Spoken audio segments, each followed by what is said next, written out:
¿Por qué ganó el movimiento al socialismo, el partido de Evo Morales, de una manera tan abrumadora, tan contundente, la elección presidencial de este domingo? Porque, como veníamos señalando en las páginas anteriores a este comicio, llevaba el mejor candidato que podía llevar para ese cargo. No había otra figura más adecuada, más potente que Luis Alberto Arce Catacora, o Catacora, ¿no? El hombre que finalmente ganó de una manera muy arrasadora la elección presidencial de Bolivia, llevando al movimiento al socialismo nuevamente al poder. Los otros candidatos ofrecían un paisaje extraño. Ya el solo hecho de que hubiese tres personas que ocuparon la presidencia compitiendo por retomarla, ya era un paisaje llamativo. Ninguno de esos tres había completado un mandato. El mejor posicionado, Carlos Mesa, el más moderado de todos, el más respetable, además de todos los candidatos de la vereda contraria o enfrentada a la que lidera Evo Morales, era Carlos Mesa, un periodista, un hombre con algún prestigio intelectual bien ganado, pero que en el campo de la política no tenía demasiados diplomas para mostrar.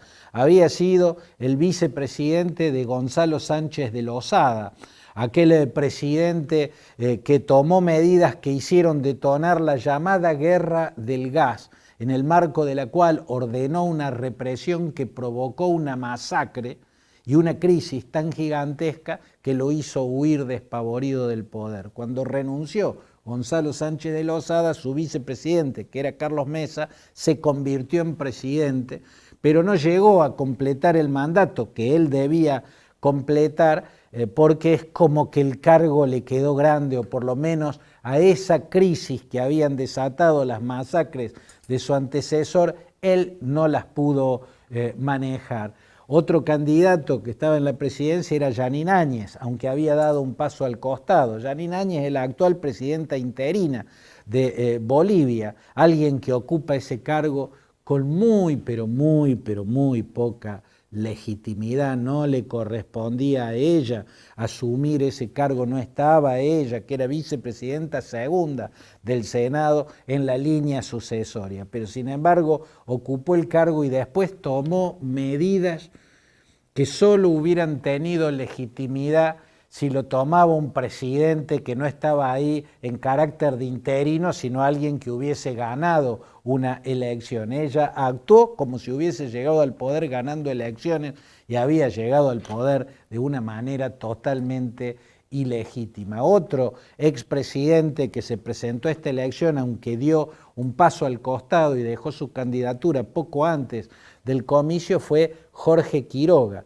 Tuto Quiroga, como lo llaman los bolivianos. Él había sido del partido de Hugo Banzer, es del partido del general Banzer, que fue dictador de Bolivia antes de volver al poder ganando una elección. En fin, había otros candidatos de los cuales, por ejemplo, algunos eran casos llamativos, como el surcoreano Kim Jong-chung, ¿no? Que llegó no porque sea una eminencia médica, es un médico respetable, pero ninguna eminencia en particular, pero sí es un teólogo que se hace escuchar. Y en Bolivia, a esto hay que prestarle mucha atención, hay una pulseada latente, muy fuerte, entre la vereda cristiana,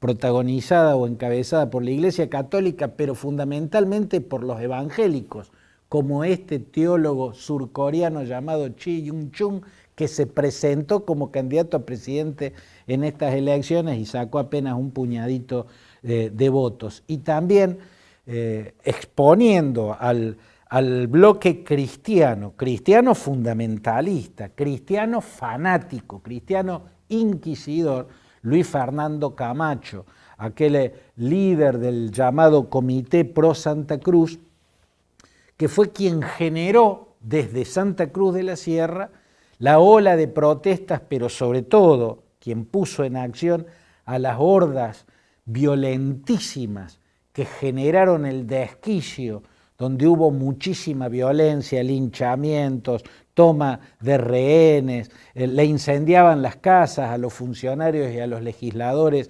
del MAS para echarlos del poder. Fue Luis Fernando Camacho, este líder ultraconservador y fundamentalista cristiano de Santa Cruz de la Sierra, el candidato que en definitiva no supo actuar con dignidad política, porque hacía 3 o 4 semanas por lo menos que estaba claro que lo único que él podía hacer con eso que le daban todas las encuestas, entre el 12 y el 17% de intención de votos, con eso lo único que podía hacer era facilitarle el triunfo al candidato del MAS, que se supone que era el principal enemigo de él, ¿no? Porque ese porcentaje de votos que él iba a tener solamente iban a servir para perjudicar las chances de entrar al balotaje que tenía Carlos Mesa. Carlos Mesa era el único de la vereda anti-Evo Morales con chances de entrar al balotaje. Los demás ninguno tenía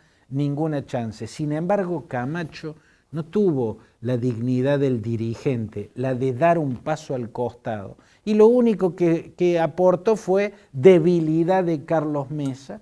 La sociedad boliviana percibía, por un lado, un bloque compacto, organizado, disciplinado, el del movimiento al socialismo.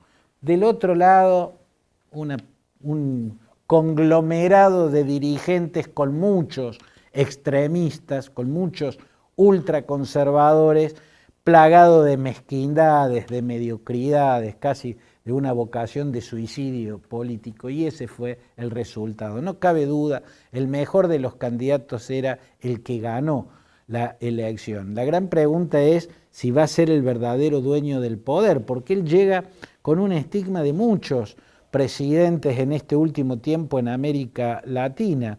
Cuando llegó al poder Juan Manuel Santos en Colombia, la pregunta era si iba a gobernar él o su mentor, quien lo había ungido como candidato, Álvaro Uribe Vélez. Cuando llegó al poder Lenín Moreno en Ecuador, la pregunta era si el verdadero dueño del poder iba a ser Lenín Moreno o si iba a ser su mentor, Rafael Correa. Fue Correa el que lo había puesto de candidato a Lenín Moreno. La misma pregunta está en la Argentina. En la Argentina hay un sector de la sociedad que cree que las decisiones las toma Alberto Fernández y otro sector que está totalmente convencido que las decisiones las toma Cristina Kirchner y que Alberto Fernández es una suerte de jefe de gabinete, en palabras del politólogo José Nun, de Cristina Fernández de Kirchner. Como fuera, ¿ese sería el caso de Luis Alberto Arce, el presidente electo de Bolivia? Yo creo que no. En Colombia lo que vimos es que Juan Manuel Santos, cuando llegó a la presidencia, quiso gobernar él y no tener a Uribe como poder detrás del trono, mientras que Uribe quería que Santos sea su títere, manejarlo como a una marioneta. Se produjo un choque y la política de Colombia en los últimos años ha sido el enfrentamiento entre Santos y entre Uribe. Santos tenía argumentos para no querer ser la marioneta de Uribe. En definitiva, Santos había sido el ministro de Álvaro Uribe que más éxitos le había dado. ¿Por qué? Porque Santos había sido el ministro de Defensa y los mayores éxitos de Álvaro Uribe estuvieron en la guerra contra la FARC. Grandes éxitos, ¿no? Los combates en los que el ataque en el que murió el comandante Raúl Reyes, el ataque en el que murió el comandante Luis Briceño, conocido como Mono Jojoy, la operación que liberó a Ingrid Betancourt, ¿no? Santos tenía esos méritos, él era el ministro de Defensa. Por eso se quiso sacar a Uribe de encima y su gestión fue una pelea entre él y su mentor. Lenín Moreno lo hizo de otro modo. Lenín Moreno llegó a la presidencia y quiso sacarse de encima a su mentor. Había una diferencia con el caso de Santos.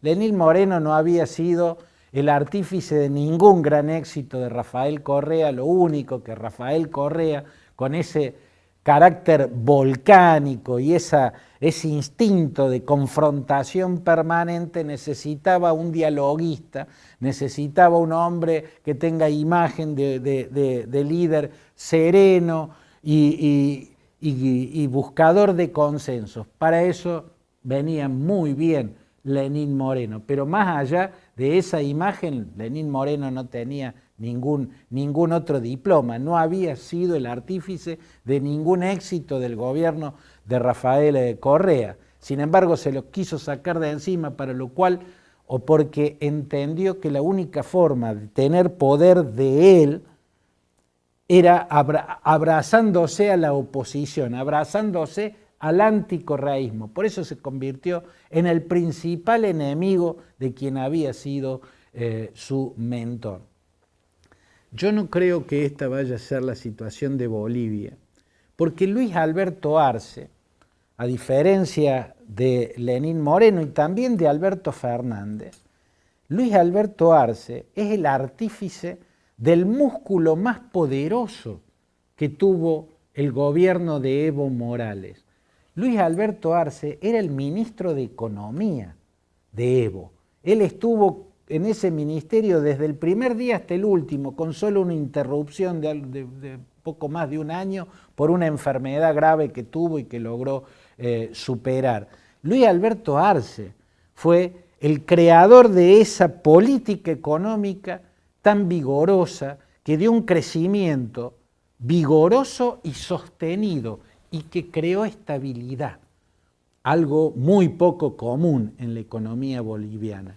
Con esa estabilidad, Luis Alberto Arce logró grandes inversiones en Bolivia, incluso las empresas privadas del sector hidrocarburos que se habían sentido perjudicadas por la nacionalización de los hidrocarburos que había diseñado el ministro de Economía Luis Arce y que había ejecutado Evo Morales. Incluso esas empresas no se fueron de Bolivia, se quedaron e invirtieron más. Arce es la razón de varias de las, o sea, lo digo de otro modo, Arce le hizo ganar reelecciones a Evo Morales. Por eso no era alguien solamente ungido por un líder que no podía ser candidato. No. Arce era el mejor candidato que podía llevar al MAS y por eso él tiene toda la legitimidad para pretender gobernar él mismo sin que nadie le esté dictando los pasos que tiene que dar en el despacho principal del Palacio del Quemado, la sede de la presidencia de Bolivia. La pregunta ahora es, ¿y cómo queda el gobierno argentino frente a este resultado? Presentamos la respuesta. Pinturería Fantini, tienda de pinturas.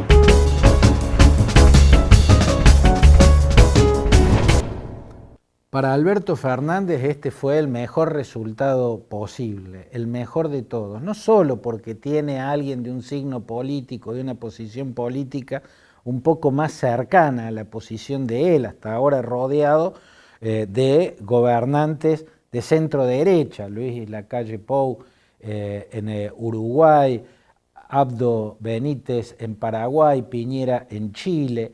Bueno, ahora en Bolivia hay alguien más cercano que además no es Evo Morales. Él podrá tener una relación personal estupenda con Evo Morales, pero Evo Morales no es tan parecido a Alberto Fernández como lo es el hombre que ganó en las elecciones. Luis Arce se parece un poco más en este sentido. Es menos ideológico, es más pragmático, es más moderado que Evo Morales. Y en eso Alberto Fernández representa en esa vereda un punto de mayor moderación y de mayor pragmatismo. Vamos al corte con este auspicio que siempre nos acompaña, el de OSDE, y volvemos para el cierre.